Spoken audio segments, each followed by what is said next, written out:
शुरू करता हूँ रब ज़ुल-जलाल के बाबरकत नाम से जो बड़ा मेहरबान और निहायत रहम वाला है। मेरे तमाम देखने और सुनने वालों को माही खान की तरफ से अस्सलाम वालेकुम। अज़ीज़ दोस्तों, एक शौहर को अपने घर में कैसे ज़िंदगी गुजारनी चाहिए। शौहर के लिए 10 सुनहरी असूलों में से दूसरा असूल आज मैं आपसे शेयर करने जा रहा हूँ।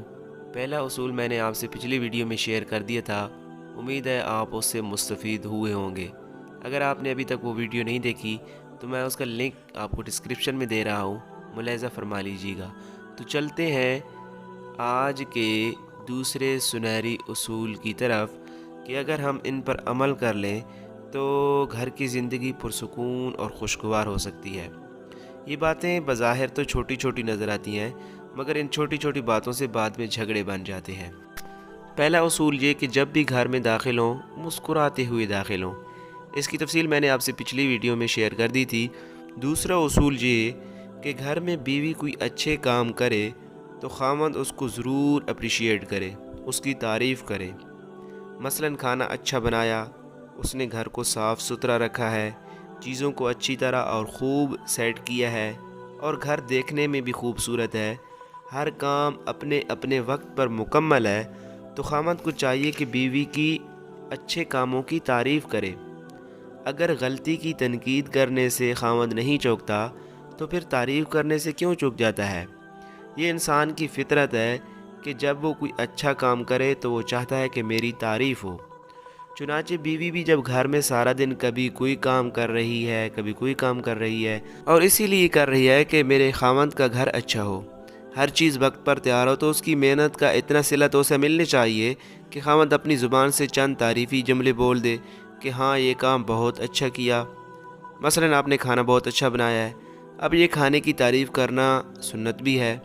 हदीस पाक में आया है कि नबी पाक सल्लल्लाहु अलैहि वसल्लम के सामने जब खाना आता, अगर तो खाना नापसंद होता तो आप खामोश रहते और खाना हटा देते, मगर ज़बान से कुछ नहीं कहते। लेकिन खाना अच्छा होता तो नबी पाक सल्लल्लाहु अलैहि वसल्लम फरमाते थे कि खाना बहुत अच्छा है, यानी पकाने वाले को हौसला अफजाई के कलिमात मिल जाते थे। इस तरह अगर घर के और काम काज हैं तो उन कामों की भी तारीफ़ करे कि आपने मेरे कपड़े वक्त पर तैयार किए, आपने वक्त पर बच्चों को तैयार करके भेज दिया। वक्त पर बच्चों की हर चीज़ तैयार होती है, तो जो अच्छे काम है उनको अच्छा कहने में क्या रुकावट है। पता नहीं खामदों की ज़ुबान क्यों गंग हो जाती है, वो अच्छे कामों के बारे में एक लफ्ज़ नहीं बोलते, और जहाँ ज़रा सी कोई कमी कोताही नज़र आती है वहाँ तनकीद करने से बाज नहीं आते। ये इंतहाई नाइंसाफ़ी की बात है और इसी नाइंसाफ़ी की वजह से घर में परेशानियाँ आती हैं। उसूल यही है कि अगर बुरे काम पर तनकीद करनी होती है तो अच्छे काम की तारीफ़ भी करो। जिस औरत के 2 कामों की तारीफ़ होगी, अगर 2 कामों में तनकीद भी होगी और डांट भी पिला दी तो वो औरत खुशी के साथ उस डांट को बर्दाश्त कर लेगी और आइंदा भी अपनी इस्लाह की पूरी कोशिश करेगी। नबी पाक सल्लल्लाहु अलैहि वसल्लम का तरीक़ाकार भी यही था। एक सहाबी थे, तहज्जुद की नमाज में उठना उनके लिए बहुत मुश्किल था। चुनांचे नबी पाक सल्लल्लाहु अलैहि वसल्लम ने उनको बुलाया और नाम लेकर फरमाया कि ये आदमी बड़ा ही अच्छा है, मगर तहज्जुद का पाबंद हो तो क्या ही बात है। तो मुहद्दिसीन ने लिखा है कि नबी अलैहिस्सलातु वस्सलाम ने उनको तहज्जुद के बारे में कहना था, लेकिन सीधा नहीं कह दिया कि तुम तहज्जुद नहीं पढ़ते, बल्कि उसे बुलाकर पहले तारीफ़ की कि ये नौजवान तो बहुत अच्छा है, क्या अच्छा हो कि ये तहज्जुद का भी पाबंद बन जाए। अब देखें, बात तो वही करनी थी, मगर इस अंदाज से बात की कि दूसरे के दिल में उतर गई। इसी तरह जब बीवी घर में अच्छे काम करती है तो उसकी तारीफ़ करे, फिर जो काम कमी या कोताही के हैं उनकी जब आप निशानदेही करेंगे तो आपकी बात खाने में बैठ जाएगी और वो बड़ी जल्दी आपकी बात को कबूल कर लेगी। ये बहुत बेहतरीन उसूल है कि इंसान अच्छे काम की तारीफ़ करे, फिर उसकी तनकीद सुनी जाती है और बर्दाश्त की जाती है, और जब तारीफ़ करने में ज़बान गंग हो तो फिर उसकी तनकीद भी अच्छी नहीं लगती और इस तरह घर में झगड़े होते हैं। बीवी कहती है कि ऐसे तो मेरे कामों से कोई दिलचस्पी ही नहीं है। अगर खामद अपनी बीवी को अप्रिशिएट करेगा और घर के अंदर अच्छे काम करने पर उसको वक्तन फ़वक्तन हदिया और तोहफ़ा देगा, तो फिर बीवी क्यों नहीं अच्छे काम और ज़्यादा करेगी, बल्कि वो तो चाहेगी कि मैं अपने मियाँ का दिल ज़्यादा से ज़्यादा खुश करूँ।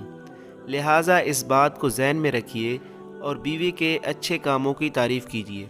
मिसाल के तौर पर آپ کسی دن باہر سے گھر آتے ہیں اور آپ کی بیوی گھر میں نماز پڑھنے کے بعد مصلی پر بیٹھی تسبیح پڑھ رہی ہے یا مصلی پر بیٹھی قرآن مجید پڑھ رہی ہے، اب اتنا لفظ کہہ دینا کہ تم مجھے مصلی پر بیٹھی بہت پیاری لگتی ہو، اس میں کتنی دیر لگتی ہے؟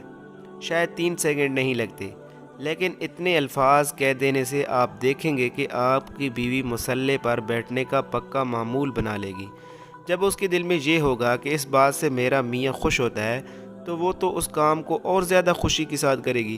اب دیکھیے 3 سیکنڈ کا ایک فقرہ آپ کی بیوی کے زندگی کو رخ کو دوسری طرف موڑ دیتا ہے اور وہ بیچاری گھنٹوں بیٹھی عبادت کرے گی اس خوشی میں کہ میرا میاں مجھ سے زیادہ محبت کرتا ہے۔ آپ نے تو 3 سیکنڈ کا ہی فقرہ بولا کہ مجھے مصلی پر بیٹھی آپ بڑی پیاری لگتی ہیں، بس اتنا سا فقرہ کہہ کر آپ نے بیوی کا دل جیت لیا اور بیوی کو نیکی کے راستے پر آپ نے مزید پکا کر دیا۔ تو عزیز دوستو، معلوم ہوا کہ انسان کے اچھے کاموں کی تعریف کرنی چاہیے تاکہ دوسرا بندہ اس کام کو پھر اور زیادہ محبت اور پیار سے کرے۔ تو آپ سب نے آج سے یہ کوشش کرنی ہے کہ گھر میں اس اصول کو لازمی لاگو کرنا ہے۔ تیسرے اصول کے بارے میں انشاءاللہ اگلی ویڈیو میں بات ہوگی۔ اگر آپ نے میرے چینل ابھی تک سبسکرائب نہیں کیا تو چینل کو ضرور سبسکرائب کر دیں اور بیل آئیکن کو دبا دیں تاکہ اس طرح کی ویڈیوز آپ تک پہنچتی رہیں۔ اس کے ساتھ ہی ماہی خان کو اجازت دیجیے۔ اللہ حافظ۔